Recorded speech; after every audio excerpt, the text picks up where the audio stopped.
আসসালামু আলাইকুম। আজকে আমি হাজির হয়েছি একটা ইম্পর্টেন্ট টপিক নিয়ে, যে টপিকটা আমাদের বাস্তবে আমাদের ফ্যামিলি লাইফে বা আমাদের জীবনে ঘটে থাকে যে ঘটনাগুলি, সেটা নিয়ে আজকে আলোচনা করব।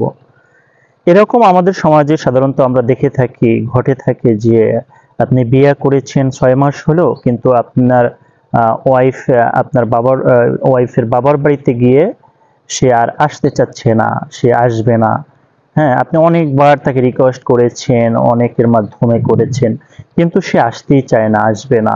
এখন সে কেন আসবে না সেটাও খোলাসা করে ওইভাবে আপনাকে বলে না। হ্যাঁ, এবং সে এমনকি সে ডিভোর্স দিয়েও যাচ্ছে না। তো এই মতো অবস্থায় আপনি কি করতে পারেন, আইনগত কি বিধান রয়েছে আপনার জন্য, কি করলে আপনার এটা সমাধান হবে, সে সম্পর্কে আজকে বিস্তারিত আলোচনা করব। তো ভিডিওটি সম্পূর্ণ দেখার জন্য অনুরোধ করব, এবং নতুন যারা আছেন আমার চ্যানেলটি অবশ্যই সাবস্ক্রাইব করবেন। তো প্রথমে আসি, আপনি কিভাবে আপনার ওয়াইফ স্ত্রীকে আপনি আনতে বাধ্য করতে পারেন, আসতে বাধ্য করতে পারেন আপনার সংসারে। সাধারণত আপনি প্রথমে যেটা করতে পারেন, যদি আপনি তার কাছে তার সাথে যদি আপনার সংসার করার ইচ্ছা থাকে, ঠিক আছে, এমনও তো হয় যে বাচ্চা আছে দুইটা একটা, তখন তো অবশ্যই আপনি চান যে সংসারটা টিকুক, চলুক, তার সাথে সংসার করতে যাচ্ছেন। এমতো অবস্থায় কি করবেন? সাধারণত আপনি প্রথমে যেটা করতে পারেন, আপনি আপনার ওয়াইফের যারা মা বাবা, আত্মীয় স্বজন যারা আছে, ভাই বোন, তাদেরকে নিয়ে একটা ফ্যামিলিগত ভাবে ঘরোয়া পদ্ধতিতে বসতে পারেন যে কেন এরকম করতেছে, কেন যেতে চাচ্ছে না, কেন সংসার করতে চাচ্ছে না, এই সম্পর্কে আপনি বসতে পারেন। এই সবকিছু বসার পরে একটা আলোচনার সাপেক্ষে তাদের কি আসলে তাদের চাওয়া পাওয়া, বা তারা কেন এরকম করতেছে, তারা কেন তাদের মেয়েকে যেতে দিতে চাচ্ছে না আপনার সংসারে, আপনার ফ্যামিলিতে, এই সবকিছু করার পরেও যখন দেখবেন আপনার বিষয়টা সমাধান হচ্ছে না, ঠিক আছে, এরকম অনেক ফ্যামিলি আছে যে এরকম সমাধানও করবে না, শুধু বাজিয়ে রাখবে, এরকম আছে।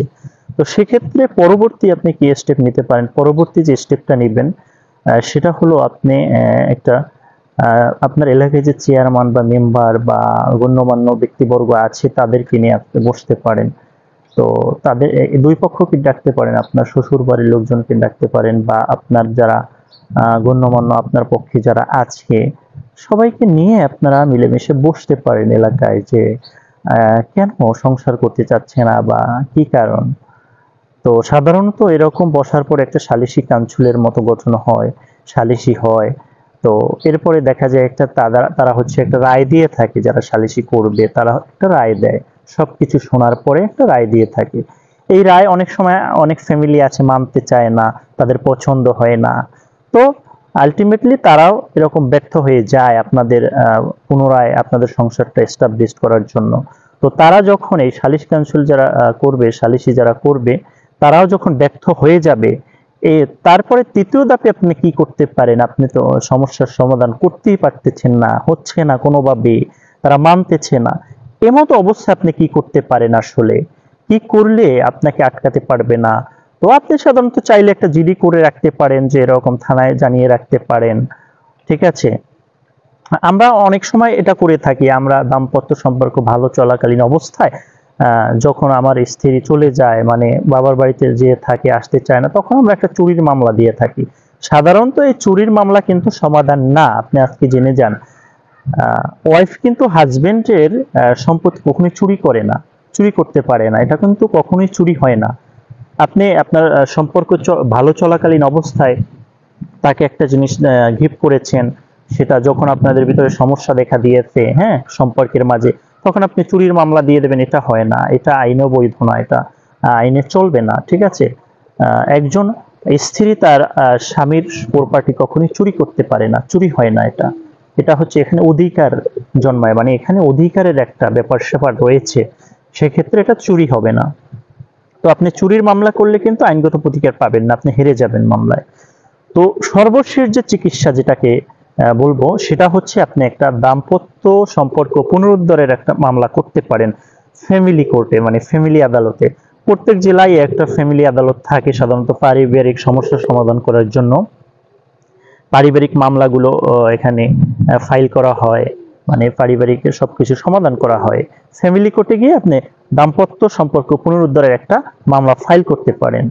তো তারা হচ্ছে ব্যবস্থা করবে আদালত, কেন আপনার স্ত্রী কেন আসবে না। তো আরো একটা আপনি এখানে কাজ করতে পারেন, আমাদের ফৌজদারি কার্যবিধির 100 ধারা অনুযায়ী এখানে একটা ওয়ারেন্টের ব্যবস্থা করা হয়েছে। আপনি যদি আপনার স্ত্রী আসতে না চায়, কেন আসবে না সেটাও বলে না, এখন আপনি কি করবেন? সেক্ষেত্রে আপনি আমাদের ফৌজদারি কার্যবিধি 1898 সালের 100 ধারা অনুযায়ী আপনি ডিস্ট্রিক্ট ম্যাজিস্ট্রেটের নিকট একটা অ্যাপ্লিকেশন করতে পারেন, একটা দরখাস্ত করতে পারেন, একটা অভিযোগ করতে পারেন যে আমার স্ত্রী তো আসতে চায় না, কেন আসতেছে না। তারা অরেঞ্জ জারির মাধ্যমে আপনার স্ত্রীকে যেতে বাধ্য করবে এবং তারা চাইবে অবশ্যই আপনার এই সম্পর্কটা পুনরায় প্রতিষ্ঠা করার জন্য তারা ব্যবস্থা করে থাকবে।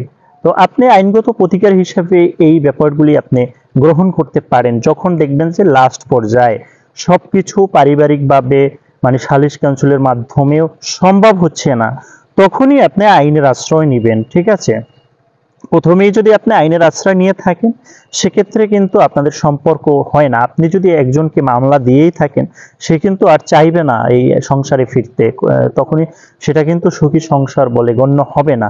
ঠিক আছে, সমস্যা বেজেই থাকবে। তো যতটা সম্ভব আপনারা প্রথমে চেষ্টা করবেন যে স্বামী স্ত্রীর যে ব্যাপারটা সেটা পারিবারিকভাবে মানে হচ্ছে ঘরোয়া পদ্ধতিতে এটা সমস্যাটা সমাধান করার চেষ্টা করবেন। এরপরেও যদি আপনারা ব্যর্থ হন, সালিসি কাউন্সিলের মাধ্যমে চেষ্টা করবেন। এরপরেও যদি ব্যর্থ হন, এরপরে আপনারা আদালতের মাধ্যমে যে এই 3-4টা উপায় বললাম এভাবে প্রয়োগ করে আপনারা সমস্যার সমাধান করতে পারেন। আরেকটা যেটা আমাদের ইসলামিক আইনে বলা আছে, ইসলামিক শরিয়া মোতাবেক, সেটা হলো যখন এরকমও হয় যে ওয়াইফ তার ভালো লাগতেছে না হাজবেন্ডকে, সে সংসার করবে না, তো সেক্ষেত্রে আপনি এটা করতে পারেন, তালাকের ব্যবস্থা করতে পারেন। এটা হচ্ছে সর্বশেষ পর্যায়ে আমি বললাম। ঠিক আছে, তালাক হচ্ছে একটা মানে নিকৃষ্ট কাজের ভিতরে হালাল করা হয়েছে এটা। ঠিক আছে, তো এটা আমি লাস্ট পর্যায়ে রাখলাম। সাধারণত আপনারা এভাবে এই সমস্যাগুলি, পারিবারিক সমস্যাগুলি সমাধান করতে পারেন। তো ভিডিওটি যদি ভালো লেগে থাকে অবশ্যই শেয়ার করবেন এবং আমার চ্যানেলটি সাবস্ক্রাইব করবেন। সকলকে ধন্যবাদ।